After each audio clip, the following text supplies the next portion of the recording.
Et bonjour à tous. Merci d'être venus à la conférence et le débat d'aujourd'hui. Et nous allons commencer par la récitation du sutra des paroles véritables prononcées par Bouddha. Et vous récitez la partie en français.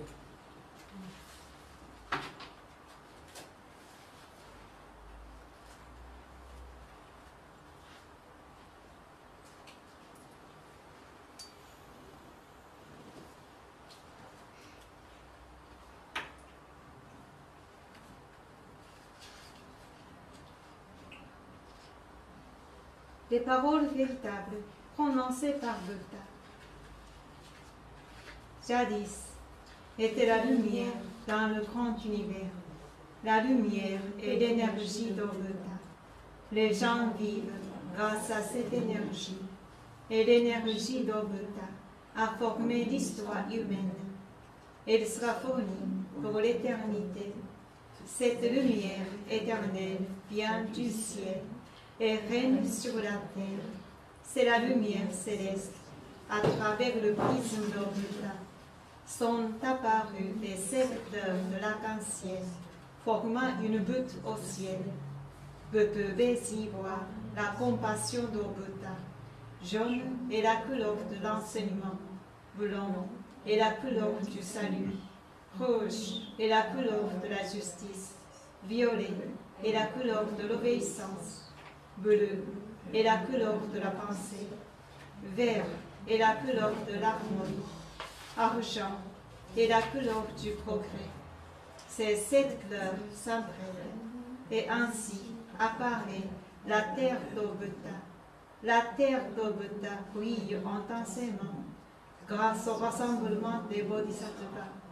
C'est la terre de l'amour ou la terre de la compassion. C'est la terre de la sagesse ou la terre de l'enseignement.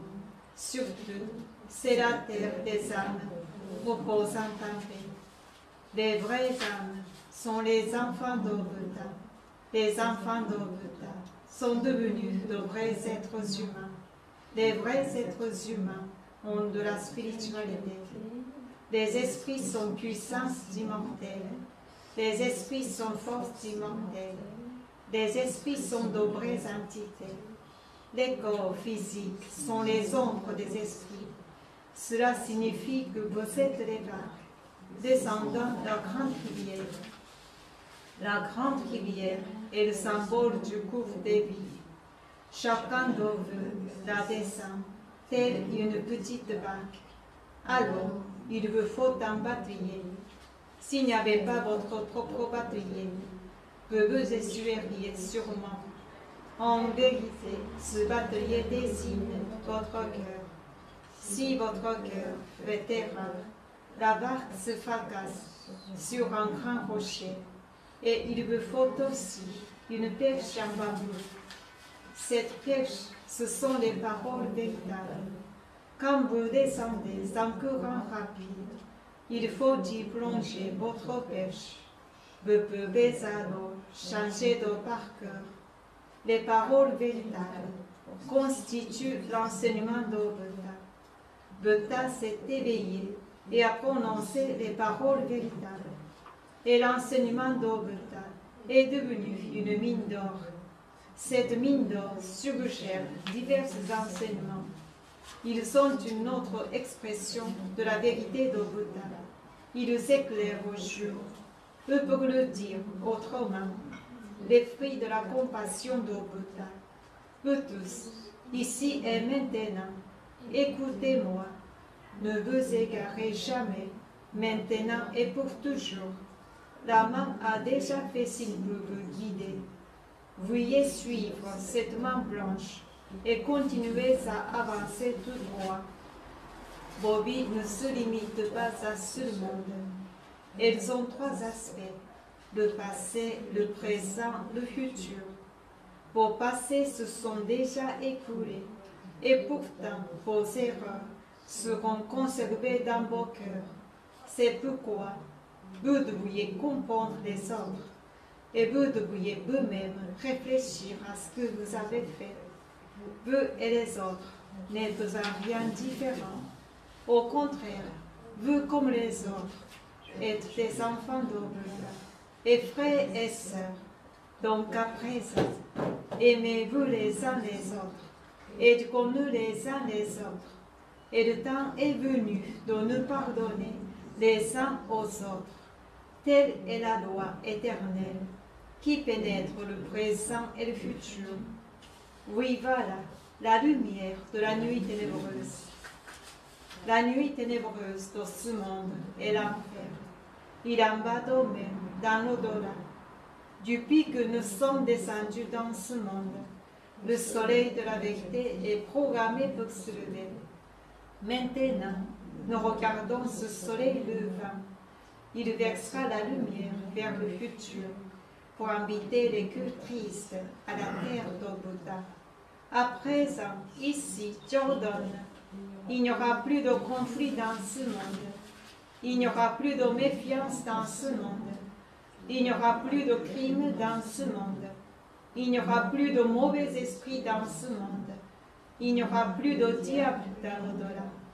Seul le monde idéal, l'utopie sera réalisée. Tout le monde s'aime, vit harmonieusement, fait confiance à autrui. Ce monde-là est l'utopie. Tous nous prions être la lumière des Bodhisattvas. Croyez que la lumière est réalité. Croyez que l'amour est réalité. Croyez que la vérité est réalité. Voilà les faits qui devraient être transmis. Nous, la lumière des Bodhisattvas, rassemblons-nous, travaillons ensemble à garder le cœur juste et à vivre en nous accordant aux paroles d'Obuta. Ici, nous faisons vœu de faire ainsi.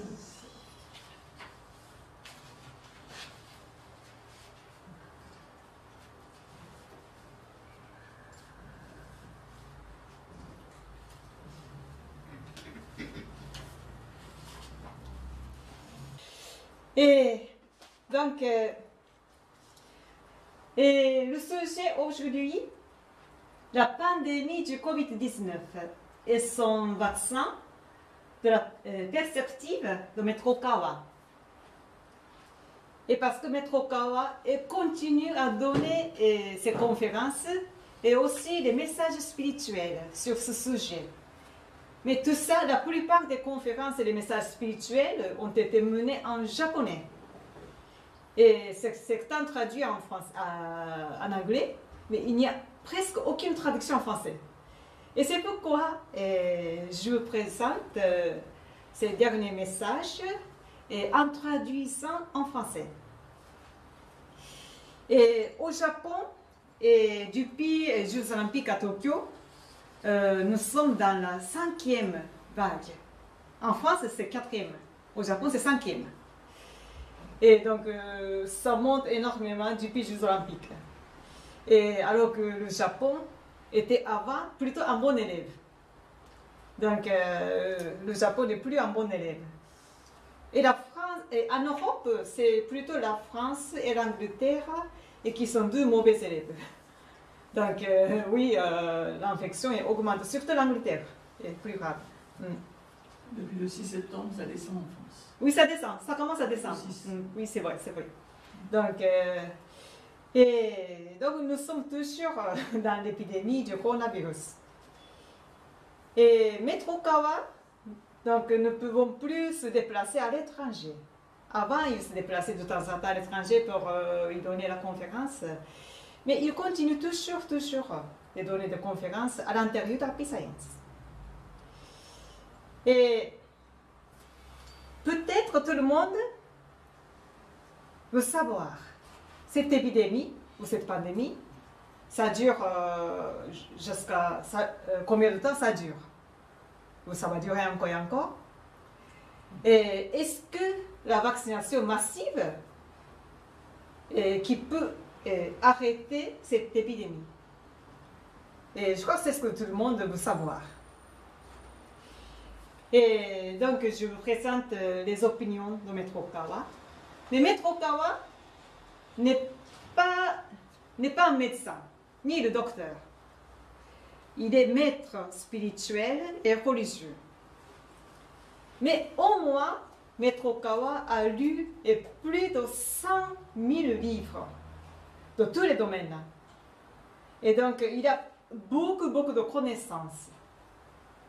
Et donc, il peut penser d'une façon rationnelle aussi.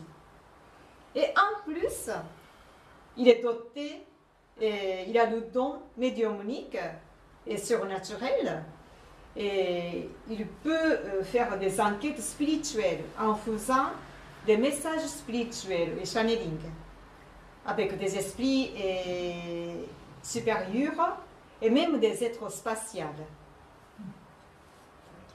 Et donc, à partir de ces enquêtes, il nous donne la perspective et comment ça a évolué, cette pandémie, comment nous pouvons faire face à cette pandémie. Et Maître Okawa a donné la conférence dernièrement, le 8 juin 2021. Comment lutter contre la récession causée par le coronavirus. Donc, surtout à partir de cette conférence, je vous expose des informations. Et surtout, je vous expose en 5 points essentiels. Alors, le premier point, cette pandémie du Covid-19 se terminera dans les 2 ou 3 ans. Qu'est-ce que vous en pensez? Dans 2 mois, c'est fini. Dans 2 mois? À partir de maintenant ou depuis le début de l'épidémie? Depuis le début. Depuis le début.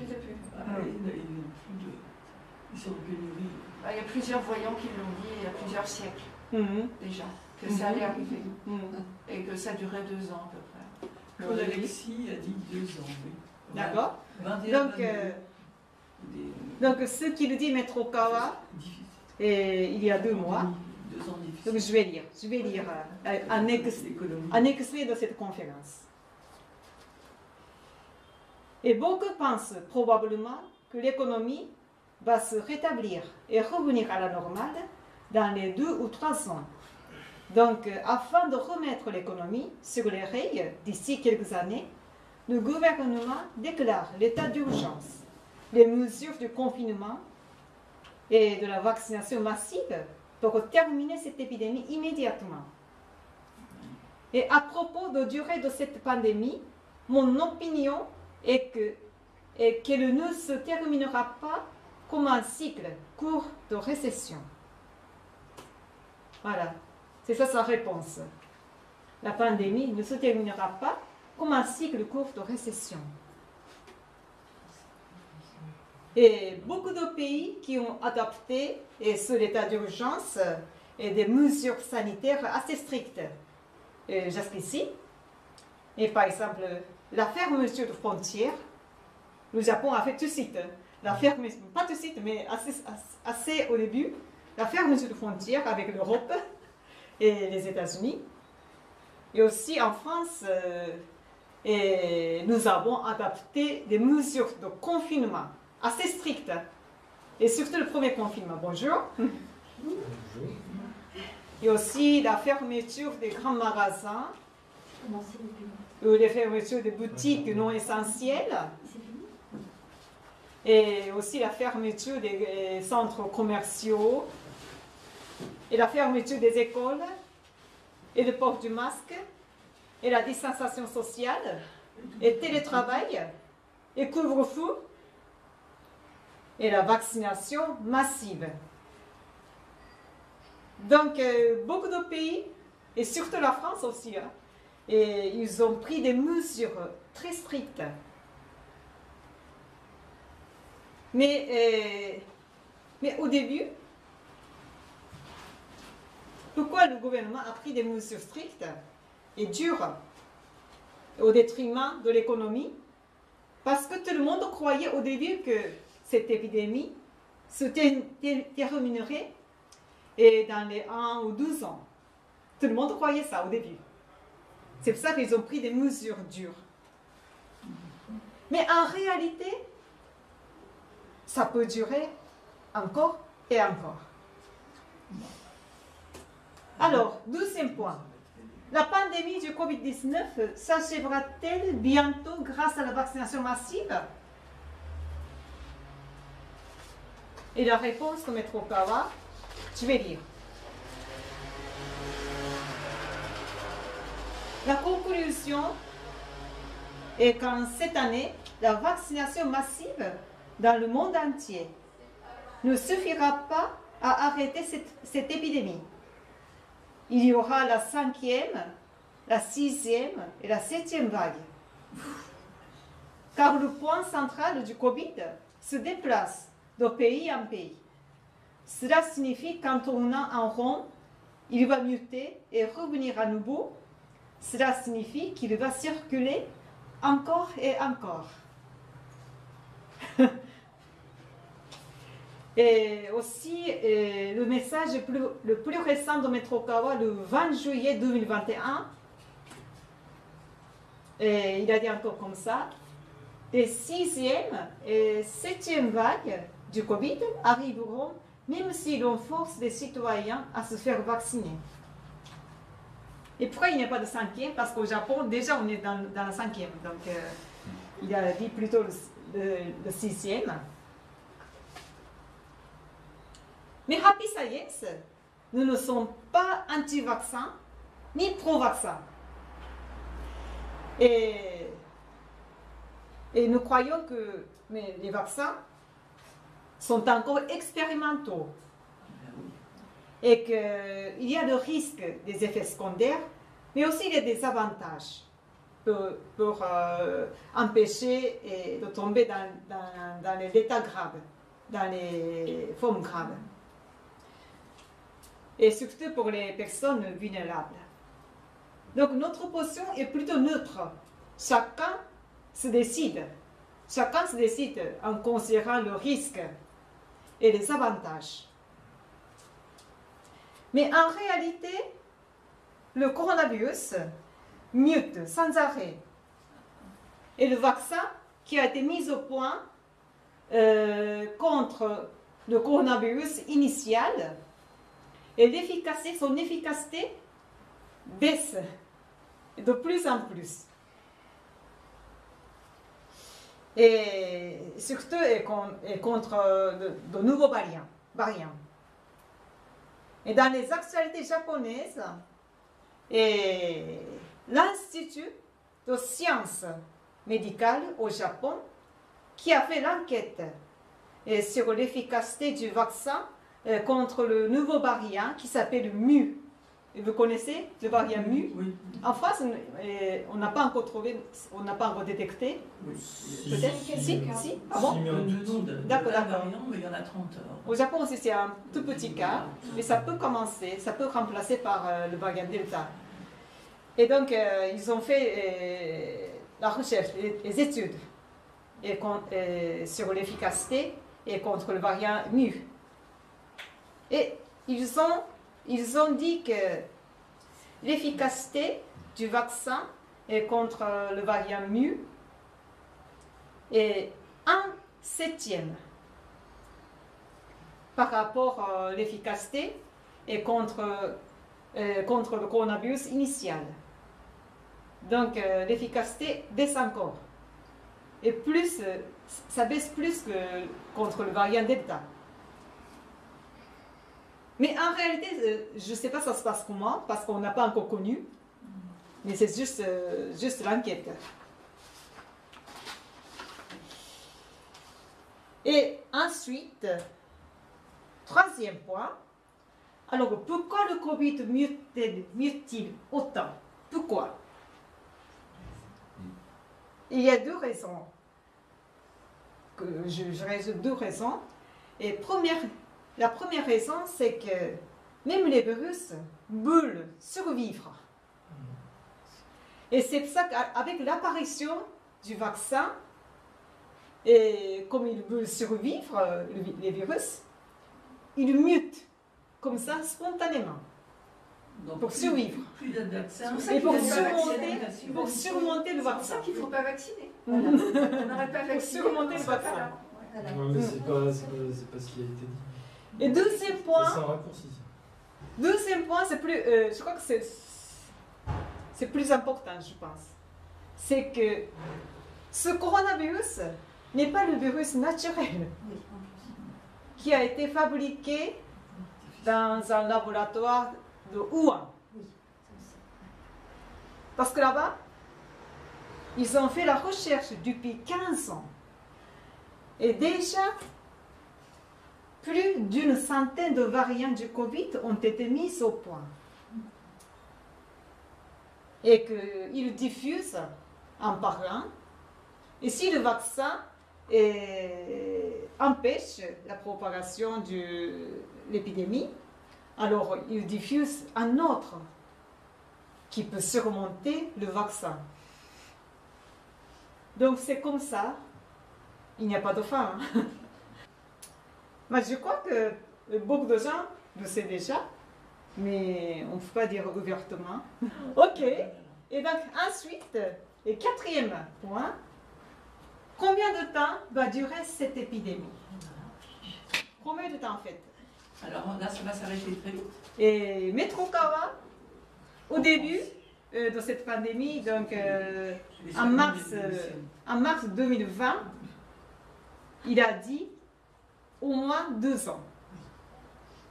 Mais maintenant, en juin 2021, il a dit comme ça. Vous devez penser que cette épidémie ne se terminera pas si facilement. Ayez la force de traverser et de survivre à cette pandémie, même si elle dure 10 ans. 10 ans? Donc, bien sûr, il n'a pas confirmé que ça dure 10 ans, mais même si elle dure 10 ans. Pourquoi pas 30 ans Donc, en fait, je crois que ça dure assez longtemps. Hein. Oui. C'est la possibilité. C'est la possibilité. Ce n'est pas le constat, mais c'est la possibilité. C'est impossible, tous les hôpitaux vont se vider. Donc, ce qu'il nous faut avoir, et comme mentalité, c'est la persévérance. Et aussi la résilience. La résilience. Et que nous devons vivre avec. Nous devons vivre avec, en fait.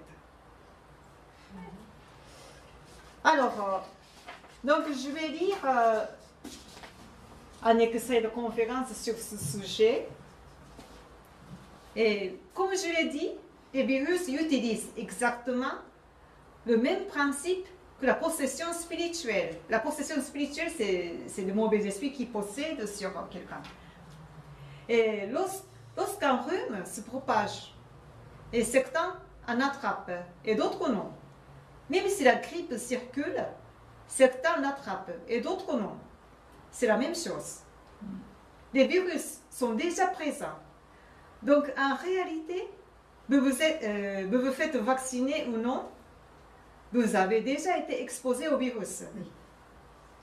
Et comme presque tout le monde, mais ceux qui ne tombent pas malades, ne tombent pas malades. Eux-mêmes, même si vous l'avez attrapé, la fièvre disparaîtra en quelques jours. Et ceux qui s'en remettront, et tout comme un rhume. Puis ceux qui mourront. Donc les virus sont déjà présents, ça circule. Et ceux qui l'attrapent, l'attrapent. Ceux qui ne l'attrapent pas, ne l'attrapent pas. Et actuellement, donc ça c'est les chiffres officiels de la France. Ah. C'est le 11 septembre. Ah oui. Le nombre de cas, c'est total cases. C'est en anglais. Donc en français, c'est les cas totaux de positifs accumulés. Des tests alors. Oui. Donc oui, testé positif. Et jusqu'ici. C'est comme ça. Donc c'est presque 7 millions. Et total death, c'est-à-dire le nombre de décès est accumulé. Voilà. Ça veut rien dire. Ça c'est la France. Hein. Et 90 millions, c'est quoi? Ça, c'est la totale vaccination. Donc, dose. Le nombre de doses totales. Donc, ça, c'est le dernier chiffre. 90 millions en France. Oui, puisqu'il y a 2 doses par place. Il y a 35 millions de gens. Oui, c'est ça, c'est ça. Ce n'est pas le nombre de vaccinés, c'est le nombre de doses D'accord. accumulées. Voilà. Donc, en fait, ça, c'est le nombre de positifs accumulés. Et moins le nombre de décès égal, c'est le nombre de personnes rétablies ou sont en train de s'établir. Donc, vous voyez, en fait, il y a pas mal de gens qui ont guéri. En fait, hein. Énormément. Oui, oui, oui, ça c'est le nombre de décès, c'est le nombre de gens qui ont guéri. Et en 2019, en France, donc avant le Covid, environ 600 décès par an. Oui. 600. Donc 50 000 décès par mois. Oui.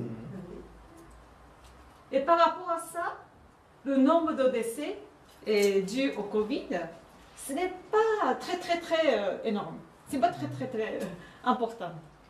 En fait, hein, si on analyse réalistiquement. Et donc, en fait, beaucoup de gens sont morts à d'autres raisons. Oui, c'est d'autres raisons que le Covid. Donc, ce que je veux dire, Les fumeurs, évidemment. il ne faut pas trop avoir peur. Il ne faut pas trop avoir peur. La peur fait tomber l'immunité. Oui, c'est ça, exactement. Exactement. Des clubs de rire. Manger des asperges, ça fait remonter l'immunité. Exactement. L'asperge, ça fait maigrir. Nous-mêmes, beaucoup. Alors, et 5e point, donc c'est le dernier. Et comment devons-nous lutter contre cette pandémie?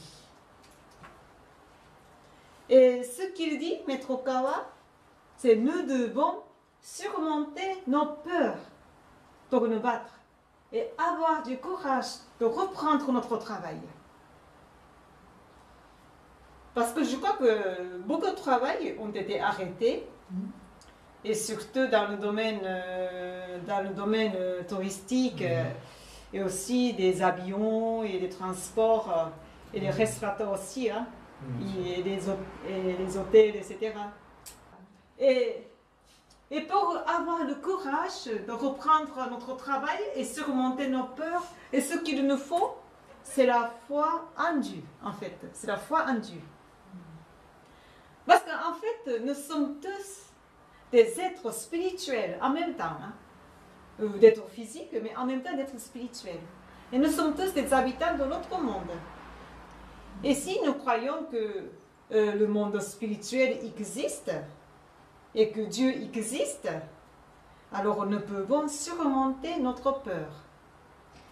Et aussi, ce que vous avez dit tout à l'heure, la foi augmente notre immunité naturelle aussi. Alors maintenant, je vous laisse regarder sur ce sujet et l'extrait de la conférence de Maître Okawa.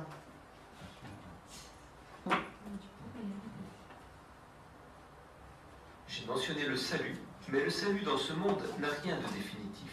Il n'est que temporaire. En fin de compte, le salut final signifie que ceux qui vivent dans ce monde peuvent retourner en toute sécurité dans le monde céleste après leur mort. Être maintenus en vie ici-bas pour finir en enfer en raison du mauvais mode de vie dans ce monde, ce n'est pas un vrai salut. Certains pourraient vivre une année de plus par la guérison de leur maladie. Mais cela ne signifie pas le salut. En fin de compte, les êtres humains sont des êtres spirituels. Ils ont des âmes. Le monde réel, aussi appelé le monde spirituel et céleste, existe vraiment. Dans ce monde-là, il existe de nombreux êtres, des êtres de haut niveau, connus sous le nom de Dieu et Bouddha, de Bodhisattva ou d'anges. Cela veille sur notre monde. Et vous aussi êtes venus depuis cette sphère jusqu'à la Terre, où vous vivez actuellement, avec une catégorie de travail ou une forme de mission à y accomplir, et toutes sortes de professions pour favoriser l'avènement de l'utopie en ce monde. Ce qui est fixé pourtant, c'est que nous sommes tous égaux devant la mort. Tout le monde doit mourir un jour. Ainsi, la mort elle-même n'a rien de malheureux. Le malheur, c'est de mourir sans avoir rien accompli, ou de mourir après avoir rendu les autres malheureux. Le malheur, c'est de mourir sans apporter de bonheur aux autres. Le malheur, c'est de mourir sans guider les autres vers la vérité. C'est pourquoi j'espère que vous adapterez votre compréhension du bonheur et du malheur. Définir votre vie à la manière de plusieurs décennies passées dans ce monde et espérer que votre famille soit heureuse pendant cette période, c'est un très petit niveau de bonheur. Il est assez difficile de naître en ce monde. Il n'est pas si facile d'y naître et d'être élevé par vos parents pour devenir un adulte en activité. En outre, les personnes en bonne santé qui occupent des emplois que d'autres ne peuvent souhaiter qu'en rêve sont soumises à une lourde obligation qui en découle. Ils ont l'obligation morale de guider le plus grand nombre de personnes vers le bonheur. Il faut le savoir. Les politiques. Voilà.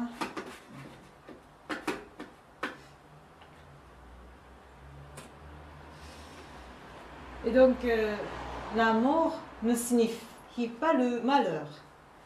Mais le malheur, c'est de mourir sans apporter de bonheur aux autres. Donc, peut-être il faudrait changer notre compréhension du bonheur et du malheur. Et un autre message qui a été donné en ce juillet de Maître Okawa. Et nous ne devons pas trop nous laisser influencer par la science matérialiste, mais viser à améliorer la valeur de l'esprit et de l'humanité, et résister résolument à l'expansion des forces du mal, dépourvues de moralité et de religion. Et ça, c'est le message de juillet. Alors, à la fin, je vous laisse regarder un extrait de la conférence. Et comment Maître Okawa voit les mesures sanitaires du coronavirus. Et Maître Okawa parle en destinant plutôt aux Japonais, mais je crois que ça s'applique même en France. Donc je vous laisse regarder la conférence. 5 minutes.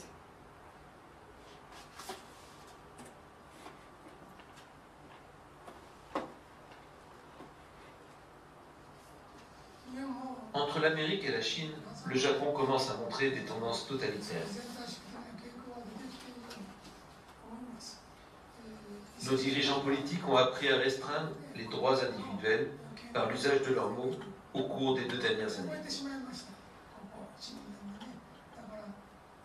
Ils parviennent à éliminer des entreprises désignées, à émettre des ordonnances pour rester à la maison et à interdire à l'autre. Une fois habitués à une telle autorité, les politiciens ne peuvent plus s'en passer. C'est un type d'autorité. Et il ressemble au mode de pensée du gouvernement de Pékin. Il faut donc être prudent. Nous devons accepter jusqu'à un certain point ce qui relève selon nous du bon sens. Mais nous devons résister si cette autorité devient norme et que nos politiques croient pouvoir faire tout ce qu'ils veulent. Le Japon a décrété son 4e état d'urgence la dernière fois.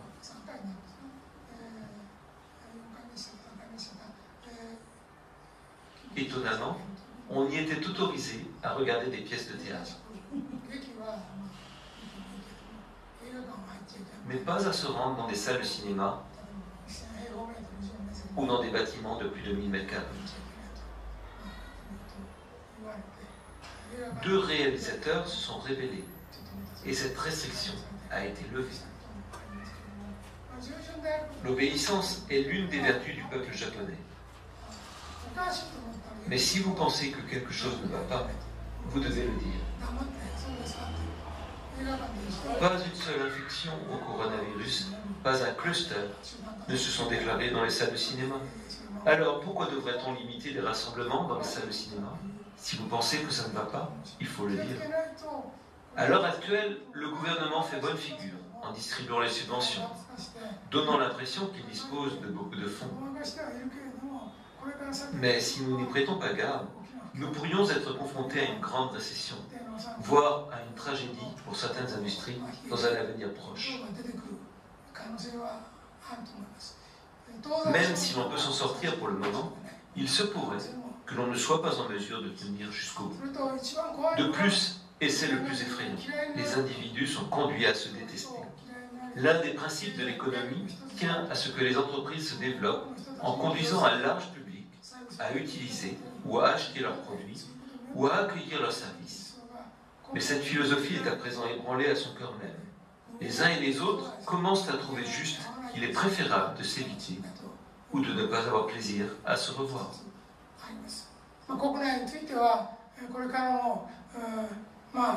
Quant au Japon, le Premier ministre peut souhaiter que la vaccination résolve tout et que les Jeux Olympiques soient un succès.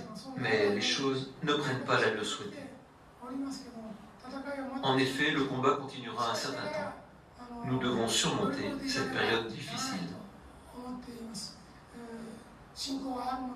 Je protégerai par principe ceux qui ont la foi et je continuerai à me battre. Il est vrai que d'une certaine manière, cette situation de la pandémie est basée sur le matérialisme.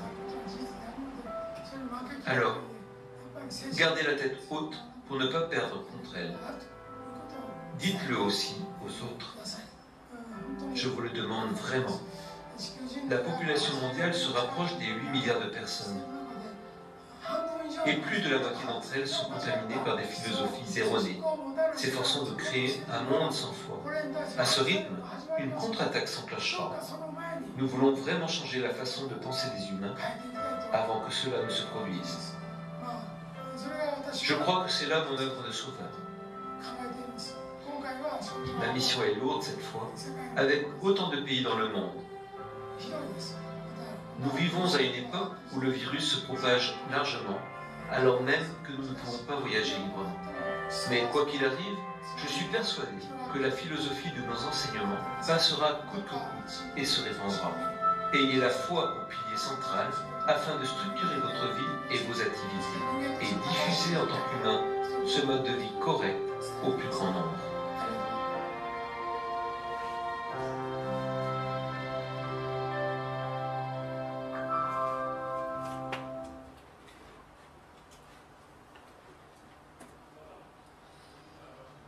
Et donc, Maître Okawa a dit à la fin, ayez la foi pour pilier central, afin de structurer votre vie et vos activités, et diffuser en tant qu'humain ce mode de vie correct au plus grand nombre. Donc, ce mode de vie, c'est le mode de vie qui, comment dire, où nous avons la foi en Dieu. Parce qu'en ce moment, sur Terre, plus de la moitié des humanités ne croient plus. Et si ça continue, et que la population augmente encore et encore, alors il y aurait une réaction de la Terre. Donc, avant que la réaction ne se produise, Maître Okawa veut propager la vérité et la foi. Voilà. Et donc cette conférence, ici et maintenant, la pensée d'Elohim, c'est l'intégralité est 50 minutes. Donc si vous voulez écouter cette conférence, et vous pouvez écouter ici quand vous avez le temps, et aussi vous pouvez même écouter chez vous et en me demandant, et je peux envoyer le lien pour écouter cette conférence en ligne. Et bon, donc la conclusion, c'est la foi. Il faut propager la foi. Et pour éliminer cette pandémie, et aussi pour éliminer les idées matérialistes et qui est répandue dans le monde entier. Et donc, ça c'est les deux nouveautés. La loi d'Acier. Et vivre avec force et résilience. Donc, dans cette période dure, Et pour avoir le courage et résilience, je vous recommande ce livre, La loi d'acier. Et comme l'acier. L'acier. Ah, pardon. L'acier. Pardon. Pas l'acier. L'acier. Et d'autres livres avec Sauveur. Message de Yaedron, un être spatial. Donc, ce sont des messages d'un être spatial qui s'appelle Yaedron. Mais ce n'est pas juste un extraterrestre ordinaire. Et Yaedron, c'est un être spatial très élevé et qualifié comme Messie. Et il parle de ce qui se passe sur Terre et aussi il parle du Covid aussi et qu'il parle de ce qui se passerait dans le futur, etc. Donc c'est intéressant. Et le prochain film, et nous avons le nouveau film, et dans les rêves et leur expérience terrifiante, basée sur des rêves réels et des expériences surnaturelles vécues. Donc je passe dimanche prochain, et je passerai aussi au mois d'octobre. Et c'est le film vraiment intéressant, parce que ce n'est pas tout à fait une fiction. C'est avant de produire ce film, Maître Okawa a fait beaucoup de lectures spirituelles sur les rêves vécus et aussi sur les expériences vécues, expériences surnaturelles vécues. Et à partir de ces lectures, nous avons fait ce film. Donc, ce n'est pas le film documentaire, mais c'est presque non-fiction. C'est très intéressant. Voilà. Quelle est la religion principale au Japon? Le bouddhisme, le shintoïsme. Bon, donc, pour l'instant, je termine la conférence et la partie diffusée, et après, on fait le débat. Et donc, merci beaucoup.